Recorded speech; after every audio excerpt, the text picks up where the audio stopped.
वस्तुतः इन दिनों सूक्ष्म जगत में एक ऐसी प्रतिक्रिया चल रही है जिसमें अनेकों अवांछनीय परंपराओं के उन्मूलन का आधार मौजूद है। यह हवा अनेक क्षेत्रों को झकझोर रही है और परिवर्तन के लिए विकट छटपटाहट उत्पन्न कर रही है। दुर्भाग्य इतना ही है कि इस विस्फोट को सही मार्गदर्शन नहीं मिल रहा है। युग परिवर्तन की मूल शक्ति समय की पुकार में सन्निहित रहती है।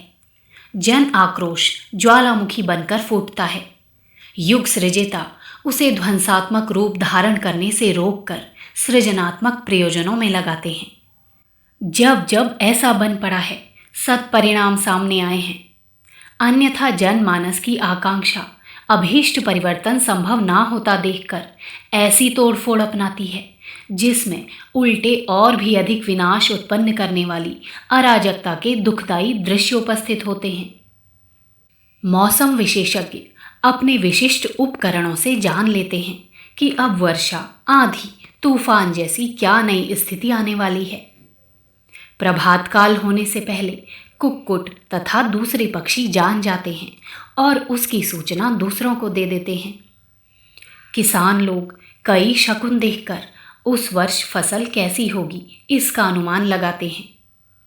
परिस्थितियों को देखकर संभावनाओं का अनुमान दूरदर्शी लोग सहज ही लगा लेते हैं। सूक्ष्म जगत में क्या हलचलें चल रही हैं, इसे जो देख समझ सकते हैं, ऐसे अध्यात्मवेत्ता और भी कई तरह की महत्वपूर्ण भविष्यवाणियां करते हैं और वे प्रायः सही ही निकलती हैं। इन दिनों विश्व की सबसे बड़ी समस्या आधी जनता की पराधीनता निरस्त करने की आवश्यकता नारी जागरण के रूप में अपना समाधान मांगने के लिए सीना तानकर सामने आ खड़ी हुई है। अब ऐसी स्थिति नहीं है कि फिर कभी के लिए उसे टाला जा सके। इस सब का तात्पर्य यह है कि नारी जागरण की उपेक्षित समस्याओं को सर्वोपरि प्रधानता दिलाने के लिए लोकमानस को प्रशिक्षित करने की आवश्यकता जितनी जल्दी समझ ली जाए उतना ही कल्याण है। इसके लिए विचारशील वर्ग को आगे आना होगा और प्रचार अभियान की मोर्चाबंदी कुशलतापूर्वक करनी होगी। लेखनी, वाणी, दृश्य, श्रव्य तथा रचनात्मक कार्यक्रमों के 5 आधार लेकर किसी भी संदर्भ में लोकमत जगाया जाना है। उन्हीं साधनों को नारी समस्या के संबंध में लोक चेतना उत्पन्न करने के लिए प्रयुक्त करना होगा। लेखनी का तात्पर्य इन दिनों प्रेस और प्रकाशन से है। इस संदर्भ में पहला स्थान पत्र पत्रिकाओं का आता है। अपने देश में सभी भाषाओं में मिलाकर मासिक से दैनिक तक प्रायः 7,000 अखबार निकलते हैं।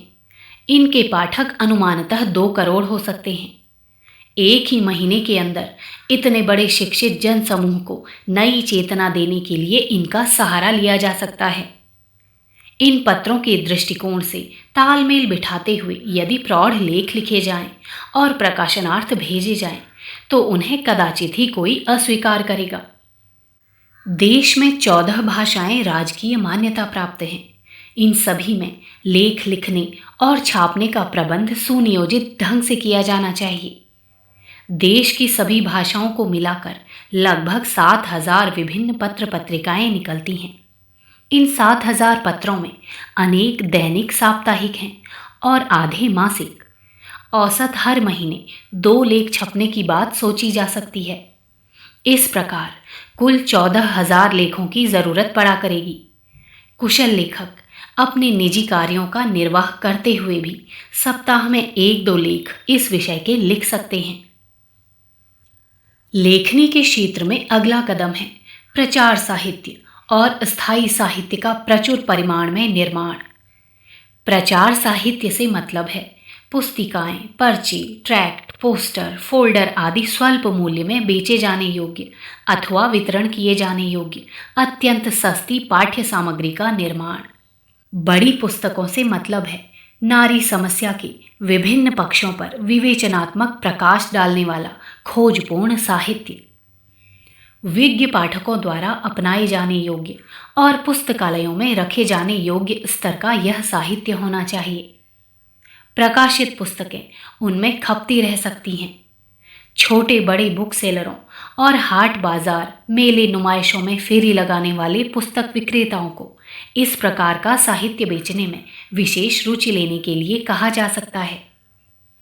इस प्रकार का प्रकाशन संभवतः अधिक आर्थिक लाभ ना दे सकेगा, क्योंकि यदि प्रचार का उद्देश्य ध्यान में रखना है तो आज जिस स्तर का बढ़ा चढ़ा मूल्य रखा जाता है वैसा ना रखा जा सकेगा और न उतना कमीशन विक्रेताओं को दिया जा सकेगा जितना आजकल मिलने लगा है। इसलिए व्यापक विस्तार को दृष्टि में रखना हो तो अपना प्रकाशन तथा विक्रय तंत्र स्वतंत्र रूप से खड़ा करना होगा। इसके लिए सहकारी समितियां, private limited, public limited, trust आदि स्तर के ढांचे बनाकर पूंजी जमा करने और उसे उपरोक्त व्यवसाय में लगाने के लिए कदम बढ़ाने का प्रयास करना होगा। कुछ विचारशील प्रकाशक एवं विक्रेता भी सहयोग दे सकते हैं। उनके थोड़े सहयोग से भी कुछ तो काम चल ही सकता है। नारी की गरिमा गिराने वाले, कामुक कुत्सा भड़काने वाले चित्र, कैलेंडरों की, पुस्तकों के मुख्य पृष्ठों की, पत्रिकाओं में छपने वाली तस्वीरों की आज भरमार है। उसकी स्थान पूर्ति के लिए ऐसे चित्रों का प्रकाशन करना होगा जो जन साधारण में नारी के प्रति पवित्र श्रद्धा भावना का सृजन करता हो और स्वयं नारी को अपनी गरिमा का उद्बोधन कराता हो।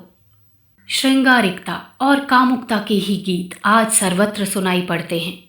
उनके स्थान पर नारी गौरव का उद्बोधन करने वाले गीत रचे, छापे और गाए जा सकते हैं। गीत काव्य से भारतीय जनता अधिक प्रकाश प्राप्त कर सकती है। उनका सृजन प्रांतीय और क्षेत्रीय भाषाओं में भी होना चाहिए।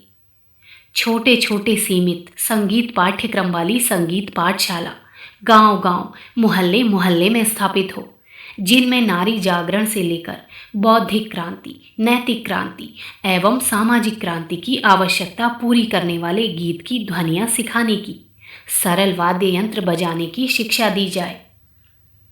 इस प्रयोजन में टेप रिकॉर्डर और ग्रामोफोन रिकॉर्डों का अच्छा खासा उपयोग हो सकता है। उनमें भरे हुए गीत लाउड स्पीकर से सार्वजनिक आयोजनों में काम आ सकते हैं। वैसे भी हर जगह प्रातःकाल 1 घंटे प्रसारण कार्य चलता रह सकता है। गीत वाद्य का अगला कलाचरण नाट्य अभिनय में आता है। यों बड़े नगर कस्बों में अब उस क्षेत्र पर सिनेमा का अधिकार हो गया है, पर अभी भी नाट्य कला पूरी तरह मरी नहीं है। जहाँ सिनेमा नहीं पहुँचा है वहाँ तो वह किसी न किसी रूप में अभी भी जीवित है। रामलीला, रासलीला, नौटंकी, ढोला मारू आदि अनेक रूपों में, अनेक क्षेत्रों में अपने अपने ढंग के अभिनय जारी हैं। लोक रंजन की इन प्रक्रियाओं के साथ लोक मंगल का लक्ष्य सहज ही मिलाया जा सकता है।